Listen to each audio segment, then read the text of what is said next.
कैलाश पर्वत पर एक दिन माता पार्वती ने कुछ ऐसा देखा जिसे देखकर उनके पैरों तले जमीन खिसक गई। उन्होंने देखा कि स्वयं महादेव अपना त्रिशूल एक तरफ रखकर हाथों में चूड़ियां पहन रहे हैं और साड़ी धारण कर रहे हैं। पार्वती जी घबरा गई। उन्होंने पूछा, स्वामी, ये आप क्या कर रहे हैं? आप स्त्री का रूप क्यों ले रहे हैं? महादेव की आंखों में आंसू थे। उन्होंने शांत स्वर में कहा, गौरी, आज मेरी एक बेटी संकट में है। वह जीवन और मृत्यु के बीच जूझ रही है। उसकी माँ बाढ़ में फंसी है और इस समय उसे अपनी माँ की सबसे ज्यादा जरूरत है। यह सुनकर पार्वती जी स्तब्ध रह गई। धरती पर दक्षिण भारत में रत्नावती नाम की एक शिव भक्त रहती थी। वह गर्भवती थी और प्रसव का समय बहुत करीब था।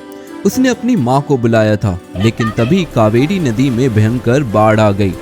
उसकी माँ नदी के उस पार फंस गई और इधर रात के अंधेरे में रत्नावती को प्रसव पीड़ा शुरू हो गई। चारों ओर सन्नाटा था, बिजली कड़क रही थी और घर में कोई नहीं था। दर्द से तड़पती हुई रत्नावती बस एक ही नाम पुकार रही थी, हे महादेव, मेरी रक्षा करो, मेरी माँ को मेरे पास भेज दो। उसी क्षण कैलाश पर महादेव का आसन हिल उठा। उन्होंने तुरंत निर्णय लिया और स्वयं रत्नावती की माँ का रूप धारण कर लिया। अचानक आधी रात में रत्नावती के घर का दरवाजा धीरे से खुला। सामने उसकी माँ खड़ी थी। वह अंदर आई। उसने रत्नावती का सिर अपनी गोद में रखा, उसे सहारा दिया और एक कुशलदाई की तरह उसके बच्चे का सुरक्षित जन्म करवाया। पूरी रात महादेव एक माँ बनकर अपनी बेटी की सेवा करते रहे। उन्होंने उसे खाना खिलाया और उसे संभाला और उसके बच्चे को लोरी भी सुनाई। सुबह होते ही असली माँ हांफती हुई घर पहुंची। वह रोते हुए बोली, बेटी, मुझे माफ कर दे। मैं बाढ़ में फंस गई थी, इसीलिए देर हो गई।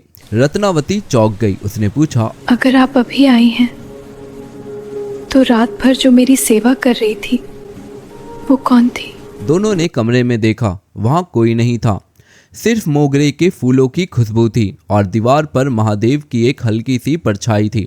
तब रत्नावती समझ गई। उसकी मदद करने खुद महादेव आए थे, एक माँ बनकर। आज भी धायुमानवर स्वामी मंदिर इस चमत्कार की गवाही देता है। यहाँ आज भी गर्भवती महिलाएं सुरक्षित प्रसव के लिए महादेव को चूड़ियाँ और साड़ी अर्पित करती है, क्योंकि महादेव से बड़ा कोई रक्षक नहीं और माँ से बड़ा कोई योद्धा नहीं। तो कमेंट में लिखिए, हर हर महादेव।